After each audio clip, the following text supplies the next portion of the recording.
or they absorbed some of the dysfunction through Mhm. mirroring, through Yeah. emulation, through modeling from the parents.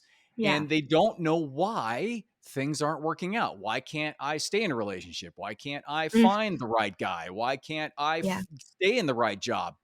And it's because it comes up to the point where there has to be some level of realization that you have to start doing some self parenting. I'll have what she's having. Welcome to another edition of She talks confidence. Podcast. Stories of confidence by women for women. This is the She Talks Confidence podcast. I am Tony. I'm your host as usual, and I'm so excited to have Kat back. Kat, how are you? I am doing good. I'm so happy to be back. Round two.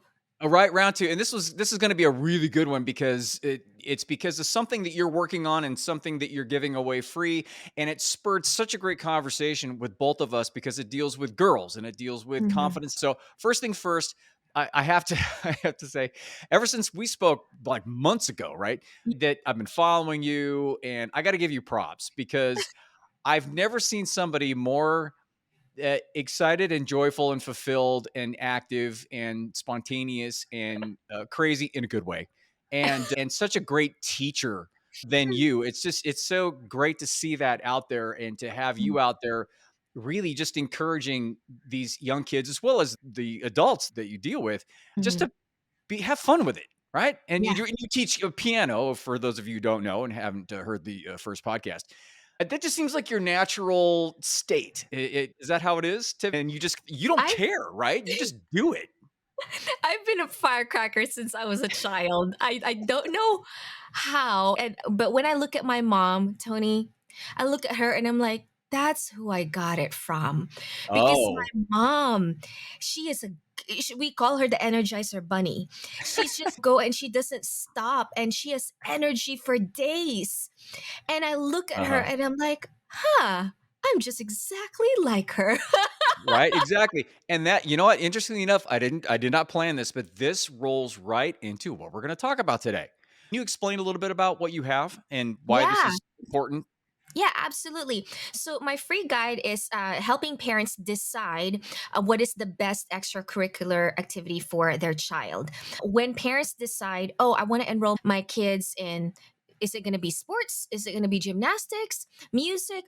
There's so many choices nowadays, and especially if you're a young parent and you're on social media, you're probably scrolling and you're thinking, "Oh my goodness, so many options out there. What if I miss out? If I don't do if I don't do martial arts, then what's going to happen with their music?" There's just so many options, and parents could Mhm. get overwhelmed. So the guide is really meant to take the parents through a framework. It's called the parent framework, and every letter stands for something. It's an acronym for what they have to go through to decide on the best activity that's the right thing for their child and also for them as a family. And for me, when the parent is clear and then confident about the choices that they're making for their child, because obviously, if their child is 7 years old, it's really the parents that are making these choices, right? Yeah.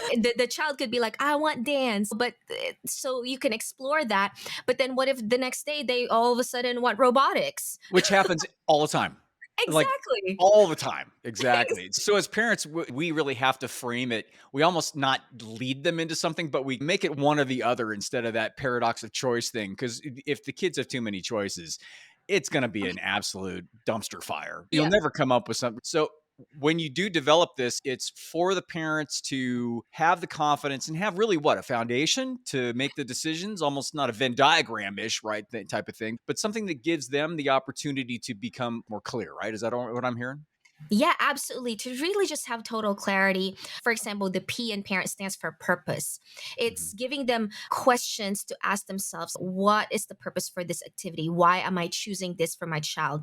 If the parent set their decision on this particular activity, when the child becomes like the wind being blown in Oh, yeah. any sort of direction, you can really guide the child to be committed with this one thing. And I think that commitment and consistency really develop confidence in you. We talked about this a lot in the previous podcast. Yeah. When a child can learn how to commit into something and they've shown a history of commitment, as they get older, and then they start something and they actually finish it all the way to the end, instead of being that child who starts and stops and starts and stops. And Mhm. the child is also consistent. They show up strongly and powerfully every single day, and that shows in activity, even when it's a bad day. And as they get older, they're going to have that confidence in themselves. It's a belief in themselves that, wow, I can start something and I can finish something and I can be consistent even on bad days. Commitment, consistency, I know that's a huge thing with your own thing that you deal with in terms of your training Yeah. of piano. The great part about this, it's about giving a level of understanding to the parents what the foundational blocks that are needed for the kids to Hmm. build confidence, and then to show them that really the confidence, the decision making process, the way you go about creating those good choices, Hmm. that's emulated and mirrored by how the parents go through the process, because kids are just sponges. They'll absorb it. And it's so important to show them in terms of modeling Hmm. how to go about doing these types of things. And then also to give you, like what you're doing is setting it up, from what I'm hearing, to allow the parents, or to give the parents the opportunity to understand that the commitment and the consistency, don't worry about the kids not third or fourth week going, "Nah, I don't wanna do this, and I wish I would've done the other thing," but Hmm. about shifting that and reframing the conversation to the commitment and the Yeah. consistency, because it's so vitally important Yeah. to kids as they grow up, because that is Mhm. absolutely where the confidence comes from. Yeah, absolutely. It's knowing that they have staying. I always talk about like staying power and starting something and actually sticking with it. It's almost like we understand this, but in the world that we're living in right now, where there's so many options and you can just switch just like that, right? Like now they tell you, if you don't like it, just change it.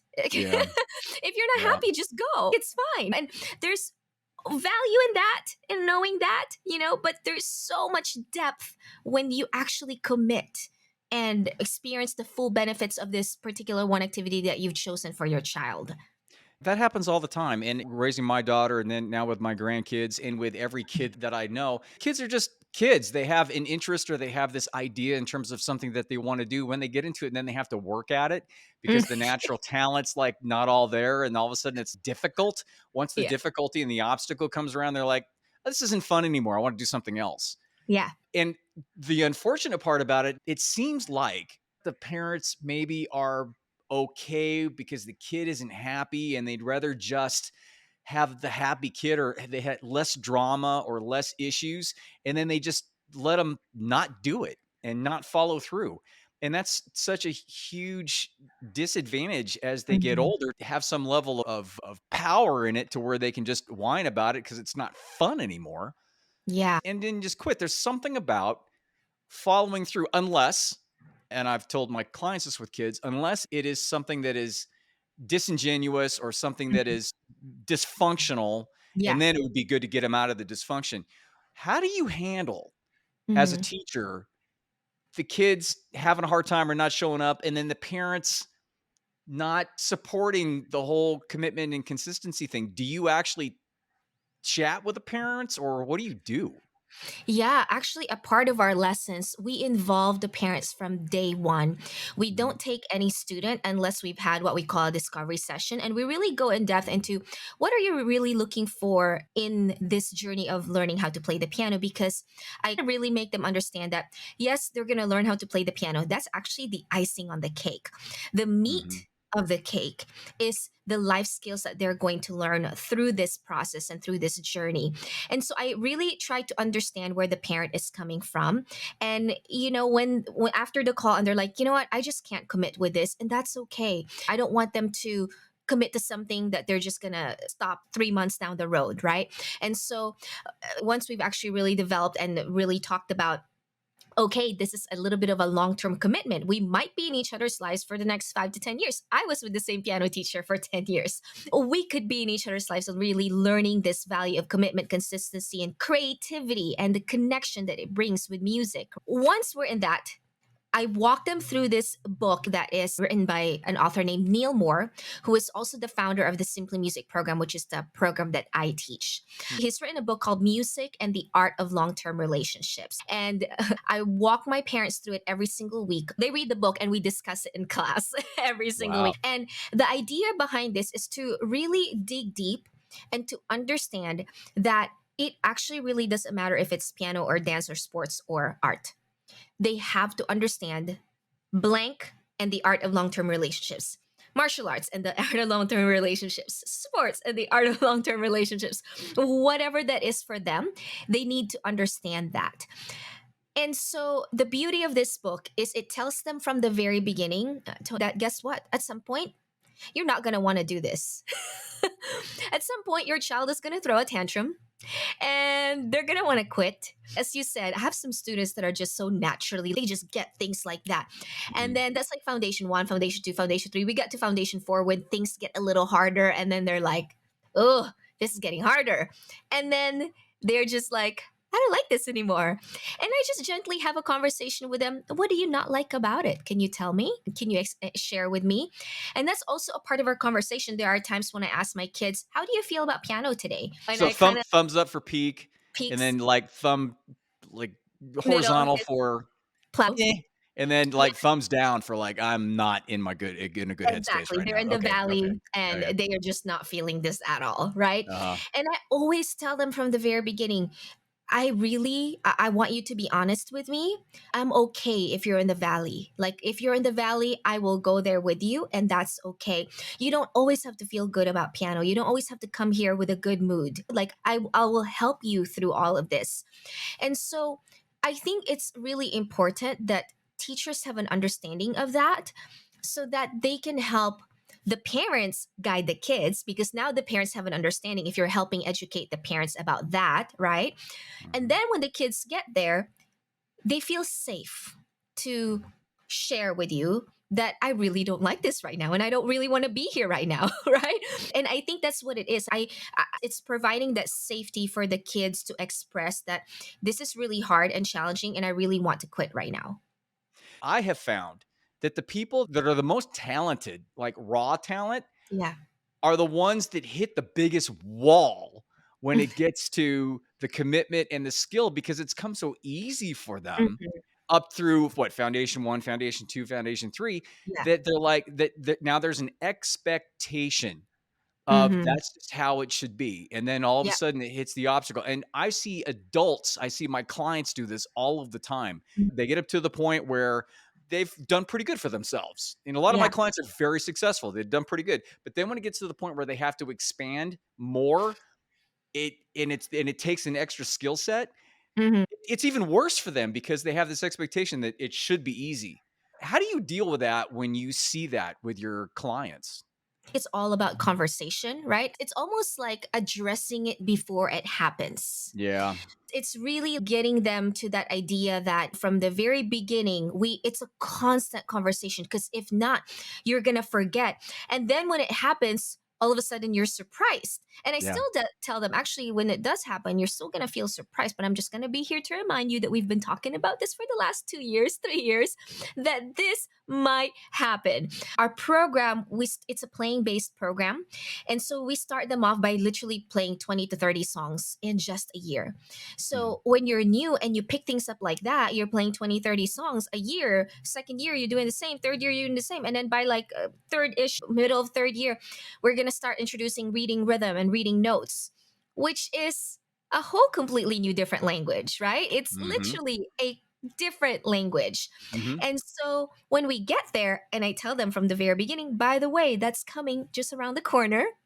You might feel this, and Uh-huh, that's give them a okay. heads up, yeah. And I just encourage them, sit in the discomfort comfort, and they might not understand that, so I really tell the parents about this. You have to be okay with that discomfort, that feeling of, oh, this is so uncomfortable. And I've told some of my parents this is it's literally like you're doing pull-ups. So I train Ariel, and what I found is I can do 5 pull-ups, but on that sixth one, where it's really hard, that's actually where the muscle is growing. You already got that strength. Yep. On the sixth pull up is when the muscle is now straining and fighting for its life to stretch itself. And then you do that a lot. The sixth one is now easy. Guess what? On the seventh one, oh goodness, that's where it's fighting again for its life. And if you don't sit in that discomfort and you're always quitting at six because you made it to six, you're never gonna grow. Mm-mm. And so it's helping the parents understand that, because at the end of the day, I tell my parents, all I do is teach piano. And of course, I'm teaching life skills along with it. But I see you for 30 minutes a week, okay? I can't do Right. much for 30 minutes a week. You're with them 24/7. So you really are the life coach. I call myself the method coach, and they're the Mhm. life coach. So Mhm. I teach you the method, I teach you a little bit about life. And I'm hoping that as we do this together as teacher and the parent, that you will also have the tools to help your child go past that discomfort. We're talking about my client base, women 25, 35, 45 years old. They went through their childhood not really challenging themselves, or they don't Mhm, have that mindset. They come into you as a client, as a student. How would you apply all of this? Because they didn't learn this. And so sometimes mhm. it's even hard. It's like getting your tonsils out as an adult is like 100 times harder. Yeah. Just because you're an adult, you've grown into it. Yeah. We grow into our patterns, we grow into our Mhm, ego protection, we grow into all that stuff. Is it like pulling teeth to deal with these people that have mhm. all this mindset set in concrete that they can't expand out of really something that's comfortable to them? Yeah, it is. I do have one of my students, she is in her 70 something years of in your own habit. One of the Mhm. things that she always talks about is she always tells, I'm so old. I can't do this. I'm so Yeah. old. I just Mhm. forget. And it is difficult because it's been a lifetime of being in that ingrained pattern and mindset and thinking. And the brain want to take the easiest route. It doesn't want to Yeah. form new patterns. So it's really difficult. But sometimes it could be as easy as, hey, look at me. 1 second. Do you remember when you first started? Where are you right now? And I Mhm. sometimes it's as easy as just like snapping them back into place and just being like, take a deep breath. We're gonna be okay. In psychology, that's called a pattern interrupt, and you Yep. literally do something. I have my clients put the hairband around their wrist or a Mm, rubber band around their wrist, and yeah. anytime it's because it's all negative self-thinking. It's all negative Yeah. automatic thinking is what it is, and the funny part about it is they get so frustrated because this thinking happens and they don't really realize it, and then they get up to the point, and then they get disgusted or disappointed, and then they cycle back, and then they Yeah. keep doing the same, and that's the thing that they're upset about the most and they wanna break out of, yet that really defines who they are. And then they take on that identity of, oh, Yeah. I can't do it, or oh, I'm so old, which Yeah. is absolute nonsense. But it's interesting how the inner narrative kind of Mhm. happens. Do your adult clients, do they read the book too? That Yeah, book? they do. The book is written with the parents in mind, but the author, Neil Moore, he always says about, and if you're not a parent, if you're an adult student, this, and he always has an application for you, because the point of it is that even if you are not a parent of a child who's taking piano lessons and you're the one taking piano lessons as an adult, you have to parent yourself through this journey. You Hmm. actually have to be that parent for your inner child through Yes. through this Yes. whole journey. I coached my daughter in soccer for years. And in looking back and in having discussions with the kids that are older now, and they would come back and say, we just had a really great time. And my perspective was always, we're not just out there kicking the ball around and Yeah. learning skills. We're learning about personal space. We're learning about Yeah. your positioning in terms of orientation with the team. We're learning about Mhm. team mentality. We're about supporting your teammates. We're learning about like your confidence in being okay with not knowing and then going through skills to learn and to be patient with that. All of Yeah. those things are exactly what you do as well. Whereas Mhm. I think most parents or most people don't really realize how much goes into learning something or going through that process, and how much the Yeah. teachers are not just teaching that particular, what'd you call it, method Mhm. necessarily, but you guys are really working on foundational work for ultimately confidence. It really comes down Yeah. to building confidence in this person to Mhm. further what they want to do with this particular thing. Yeah, absolutely. And I also love going back into what you're talking about mirroring earlier, Tony, because sometimes when you're a teacher, and especially when your students, most of them are younger, they really hold you to a high standard. I have my students send me practice recordings every week. Mhm. And when they send me practice recordings, Tony, I just have the biggest smile on my face all the time because I get the sweetest messages from my students. They'd be like, Miss Cat, I love you. You're the best. You're Mhm. the best piano. And I'm just like, they just look up to you so much. And so I Mhm. have this such a, it's not like a pressure, but it's just like a really inner knowing that, wow, the role that I play is quite important. So it's also important that I do this work myself for myself because of that mirroring thing again. What I've found over the years of teaching is that whatever is my weak spot in music, it's also kind of mirrors, it becomes their weak spot because I'm afraid to Mm. teach this one thing because I'm Mm. weak on this one thing, Mhm. and I don't dabble on that lesson as much because I'm afraid about that thing, and now they're weak in that thing, and I Yeah. had to really tell myself no, it shouldn't be that way because again I hold myself to this role that is really deeply important to me, that just because I'm weak in, let's say, arrangement is truly one of my weakest links when it comes to music, doesn't mean that they also have to be weak in that. And so I'm now having to really study and make sure that gets strengthened in me so that they can also be strong in that skill. So it's just interesting because it's totally mirroring, and I don't want them to mirror my weaknesses. That is such an elevated position of self-reflection and Hmm. awareness and clarity and understanding and having levels of perspective. This is what happens when you're a parent and you open yourself up to creating an environment for the child to find their own self and to Yeah. give them the space to do that. Because when you do that, it's not just about you implementing all of your stuff and your rules and your boundaries and your Hmm. world on this child. It's about giving them the space and the opportunity to develop and grow and fall and get up and to Yeah. have drama and to have conflict and to be, I always say, a good parent is one that deals with a lot of crap because there's a lot of parents that they maybe intentionally or not intentionally subjugate their kid and they'll put them in a small box because it's easier to handle. And Yeah. I think that does such a huge disservice. And that's actually the opposite of what you do with your clients as well. You allow them to really find who they are. You give them the space to do that. You give them the encouragement to do that. You also give them the tools to be able to deal with things, like you said, that the level of clarity and self reflection. And you're doing that through mirroring and you're doing that through Yeah. modeling.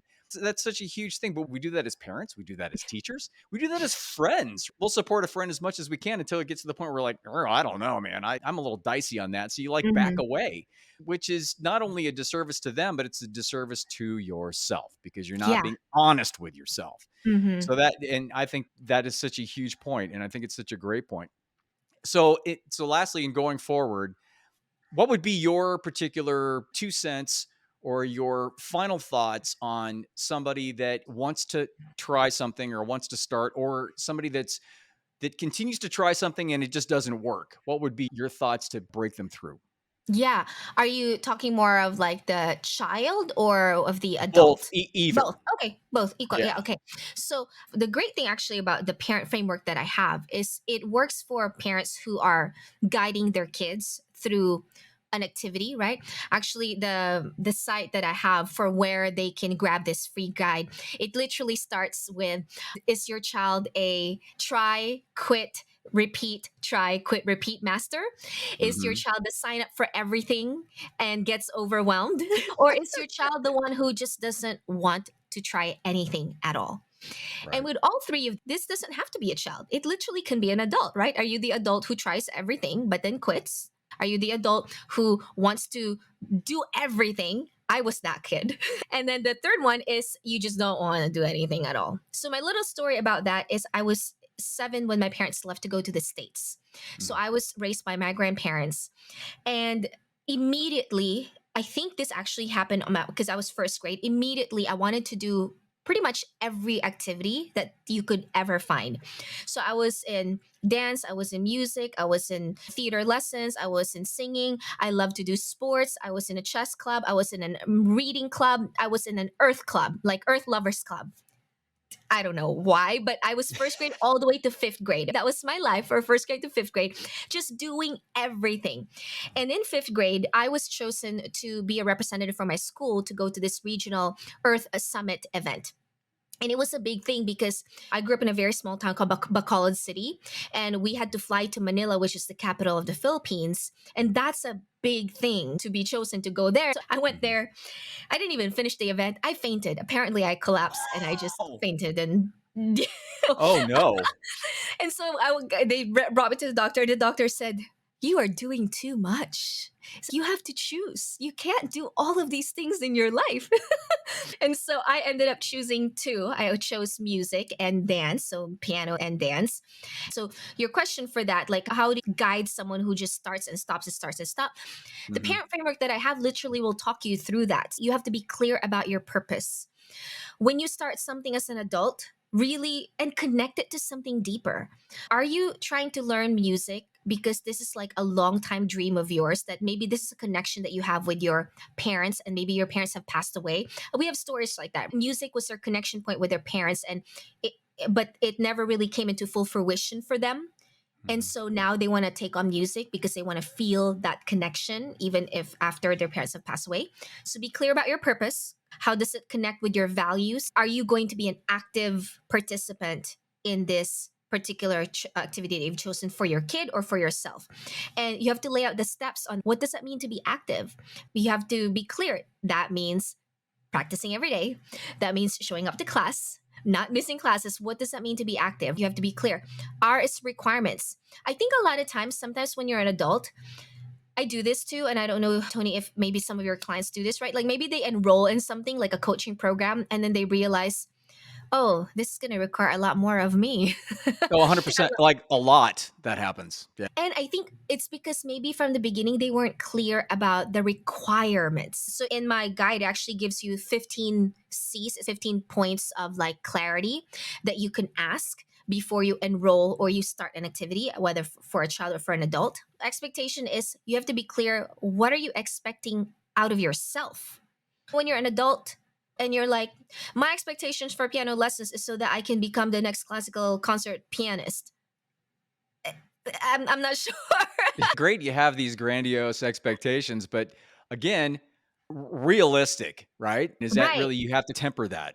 You want to dream big, but be realistic as well. Like you have to, because I think that will actually contribute to you quitting if all of a sudden you didn't meet the expectations that you had for yourself. Mhm. And it's navigate, and navigate is that peaks, plateaus, and valleys that I talk about earlier. Mhm. So you have to learn how to parent yourself through the valleys, through the plateaus, and through the peaks, because when you're at a peak you actually have to constantly remind yourself, wow, this feels good right now, but I just have to remember the feeling of feeling good so that when I go through the valley, I can remind myself that this felt really good one time. So maybe I Mhm. can hold on to that, right? Mhm. So N is for navigating yourself through the peaks, plateaus, and valleys. And T is time. I think you have to be clear, like, how long is this coaching program going to be? Is it a year? Is it 6 months? You have to be clear. And for me, with piano, again, because it's more of a long term game, it takes a while for it to develop. I always tell my parents, guys, don't think that just being here for 2 years is going to do it. It won't. If you really want to learn this skill, this will take time to develop. I tell you, I've been playing since I was 6 and I still play to today. And I Mhm. still have my own lessons to today. Yeah, I'm sure. like, this takes time. So It those are the things that are the parent framework that I feel like if you go through that and you're very clear and you take the time to ask yourself these questions, it will really help you stay with that activity. this is such a great format. This format can be used for anything at Hmm. any age.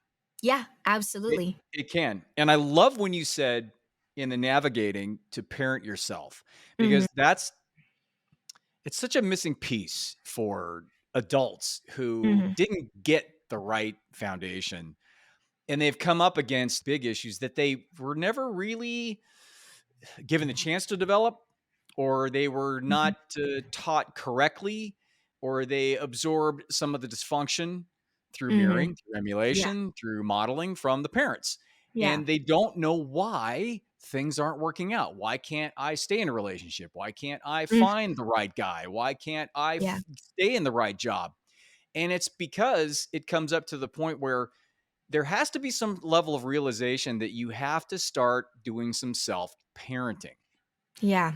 And they don't understand. So that's such a huge thing.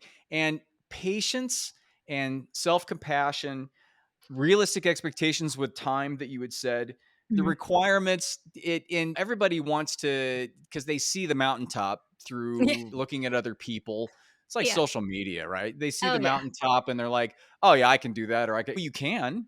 What are the requirements for that? And I got to tell you, I've been caught up in that too, to where Mhm. I'm like, I wanted this and I want this huge thing, and then you realize, especially when I was bringing up my daughter on my own, Mm. I wanted to make $1 million and the whole money thing and the whole having all this stuff and having a successful career. But you know what? The requirements of that were for me to be gone and for her to be Mm. raised by somebody else or to be a Yeah. latchkey kid. And then I'm like, nope, I'm not doing Yeah. that. And so, Yeah. and a lot of people, instead of just saying that and revising their plan, they become very internally disappointed, bitter that they didn't Mhm. get the chance to do that. And then, of course, that filters through to your parenting. It filters through to the energy that goes to your kid because really, passively aggressively, you're blaming them Yeah.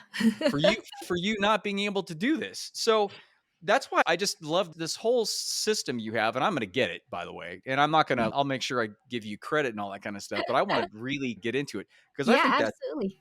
I think that's such a great it's simple, it's to the point, and it really Mhm. creates the building blocks. It creates the foundations. So, Kat, Yeah. thank you very much. I didn't mean to go on this full-on soliloquy here, like at Yeah. the end, but I find it powerful that I had to throw my 2 cents out. So Yeah.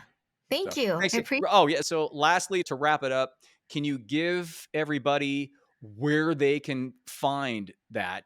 And then if they want lessons, and if they want to, Mhm. and even even I tell you, you have the most entertaining social media. I just love it. So let them know where they can find that you're because you do like aerial acrobatics and teaching and training on that, and you do and you're jumping around all over the place. It's just it's great. So let everybody know where they can find you.